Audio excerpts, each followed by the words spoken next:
somebody's weakness must not be considered weakness। अर्थात किसी की विनम्रता को हम ये न समझें कि उसकी कमजोरी है, बल्कि उसकी मजबूती है। आज जो मैंने टॉपिक लिया है वो बहुत ही इंटरेस्टिंग है, रुचिपूर्ण है। जैसे सजना, किसी के ऊपर कपड़े बहुत अच्छे लगते हैं, कोई कपड़े काले रंग के, नीले रंग के, पीले रंग के, तो उसको कैसे अंग्रेजी बनाएंगे? देखिए, लाल कपड़े तुम पर खूब सजते हैं, अच्छे लगते हैं तुम पर, ये अर्थ है। द रेड क्लोथ्स, लाल कपड़े, बिकम यू, तुम पर अच्छे लगते हैं। या befit you, BEFIT, befit you. फिर देखें, the red clothes become you, या बी फिट यू। इस तरीके से इसकी अंग्रेजी बनेगी। अगला सेंटेंस है सजाना। ये तो सजना हो गया, अब सजाने की क्या होगी? डेकोरेट, सजाना। हम मकान को झंडियों से सजाते हैं। शादी ब्याहों में, बर्थडे पर हम क्या करते हैं? झंडियां लगा देते हैं और उनसे सजाते हैं मकान को। हम मकान को झंडियों से सजाते हैं। We decorate a house with flags, झंडियां, विद फ्लैग्स, झंडियों से सजाते हैं। डेकोरेट माने सजाना। We decorate a house with flags, या वी डेकोरेट आवर हाउस, हम अपने घर को विद फ्लैग्स सजाते हैं। कैसे? झंडियों से। We decorate our house with flags, हम अपने घर को झंडियों से सजाते हैं। मैंने अपने कमरे को फूलों से सजाया। मैंने अपने कमरे को फूलों से सजाया। आई डेकोरेटेड, डेकोरेशन सजावट को कहते हैं, डेकोरेट इसकी क्रिया है, सजाना। I decorate my room with flowers, मैं अपने कमरे को फूलों से सजाया। मैंने अपने कमरे को फूलों से सजाया। और एक बात उसमें लेना है प्रेजेंट इंडेफिनिट में, I decorate my room with flowers, मैं अपने कमरे को फूलों से सजाता हूं। ये पास्ट इंडेफिनिट का टेंस है। आई डेकोरेटेड, डेकोरेट की सेकंड फॉर्म और थर्ड फॉर्म यही है। I decorated my room with flowers, मैंने अपने कमरे को फूलों से सजाया। अगला है सगाई। सगाई की अंग्रेजी होती है एंगेजमेंट। एंगेजमेंट सगाई की अंग्रेजी है। राजा ने अपनी बेटी की सगाई उस राजकुमार से कर दी। राजा ने अपनी बेटी की सगाई उस राजकुमार से कर दी। सगाई की अंग्रेजी है engagement. The king engaged his daughter to that prince, prince माने राजकुमार, डॉटर माने बेटी, किंग माने राजा, एंगेज माने सगाई करना। The king engaged his daughter to that prince, राजा ने अपनी बेटी की सगाई उस राजकुमार से कर दी। अर्थात पास्ट इंडेफिनिट का सेंटेंस है। एंगेज क्रिया की सेकंड और थर्ड फॉर्म है। एंगेज माने सगाई करना, एंगेजमेंट, एक एंगेजमेंट माने सगाई।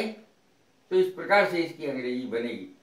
अगला है मैग्निफिसेंस। मैग्निफिसेंस, ग्रैंडियर और स्प्लेंडेड, इसका अर्थ होता है शान। मैग्निफिसेंस, ग्रैंडियर, स्प्लेंडेड, शान की अंग्रेजियां हैं 3, 1, 2, 3। Magnificence, grandeur, splendid.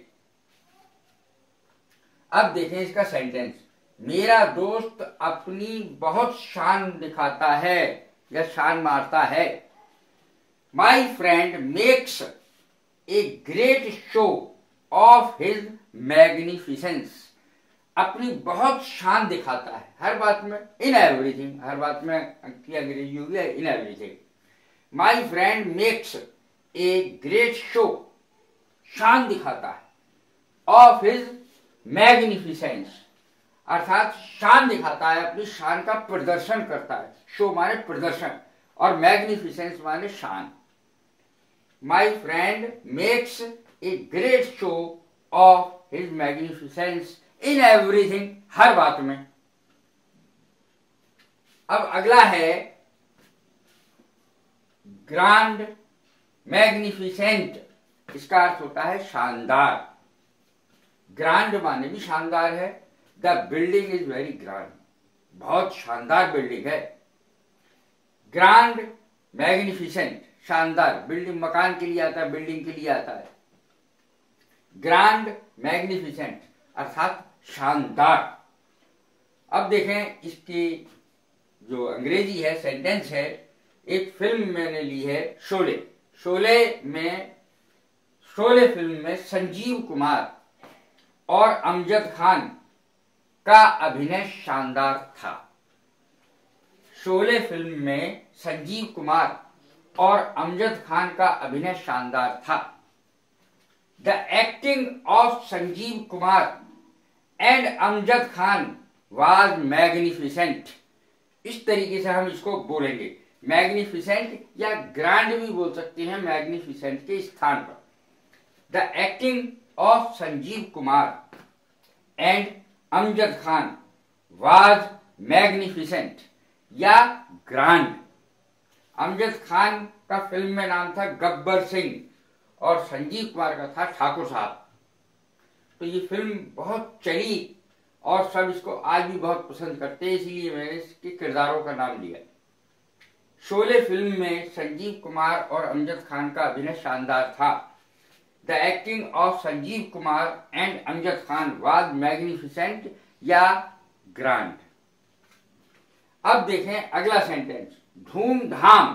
धूमधाम की अंग्रेजी होती है pomp and show, POMP and show, SHOW, pomp and show, धूमधाम।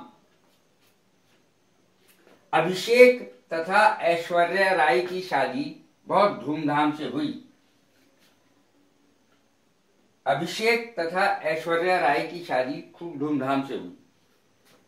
The marriage of Abhishek and Aishwarya Rai was performed, ये शब्द आएगा, परफॉर्म्ड हुई, with great pomp and show, धूमधाम से। द मैरिज, मैरिज माने शादी, ऑफ अभिषेक एंड ऐश्वर्या राय, अभिषेक और ऐश्वर्या राय की शादी वाज परफॉर्म्ड, हुई, with great pomp and show, खूब धूमधाम से इन दोनों की शादी हुई। मैंने इन शब्दों को शानदार सेंटेंसेस में पिरोया है। मेरे ख्याल से बहुत अच्छे लगेंगे ये शब्द और सेंटेंस। बी फिट, बिकम, इसकी अंग्रेजी कम लोग जानते हैं। सजने, अच्छे लगते हैं, अच्छे सजते हैं किसी पर कपड़े। लाल कपड़े तुम पर खूब सजते हैं। ये नीले भी हो सकते हैं, जैसे the blue clothes become you, the black clothes become you, काले कपड़े आप पर बहुत सजते हैं। तो इस प्रकार से इनकी अंग्रेजी बनती है। बिकम की जगह बी फिट भी लगा सकते हैं। फिर मैंने डेकोरेट शब्द का इस्तेमाल किया है। डेकोरेट माने होता है सजाना, अपने घर को सजाना और कमरे को सजाना, कोई भी चीज, धर्मशाला को सजाना। इनकी सबकी अंग्रेजी जो है वो डेकोरेट से आएगी। डेकोरेट माने सजाना, डेकोरेटेड माने सजाया। ये सेकंड और थर्ड फॉर्म है। अब शब्द है अगला एंगेजमेंट। इसकी एक और अंग्रेजी होती है बीट्रॉथल, बीट्रॉथल। तो इसकी अंग्रेजी होती है जो मैंने नहीं लिखी है, बीट्रॉथल, BETROTHAL, बीट्रॉथल। एंगेजमेंट, सगाई। राजा ने अपनी बेटी की सगाई उस राजकुमार से कर दी। तो इस प्रकार से इसमें क्या लगेगा, एंगेज के साथ टू का प्रयोग होगा प्रीपोजिशन में, ये ध्यान रखें। मैग्निफिसेंस, ग्रैंडियर, स्प्लेंडेड, शान को कहते हैं। और ग्रांड, मैग्निफिसेंट, शानदार को कहते हैं। धूमधाम, पॉम्प एंड शो को कहते हैं। तो ये मैंने सेंटेंसेस फिल्मों में पिरोने की इसलिए कोशिश की है ताकि इंटरेस्ट आए, रुचि बढ़े याद करने में। यदि इनको याद भी कर लेते हैं तो कोई बुराई नहीं, शब्दों को तो याद करना है ही जरूरी हिंदी के साथ, तभी हम इसको ट्रांसलेट कर पाएंगे। यदि ये मेरे सेंटेंसेस, मेरे शब्द आपको पसंद आ रहे हों तो लाइक कीजिए, शेयर कीजिए, सब्सक्राइब कीजिए। God bless you. Thank you very much.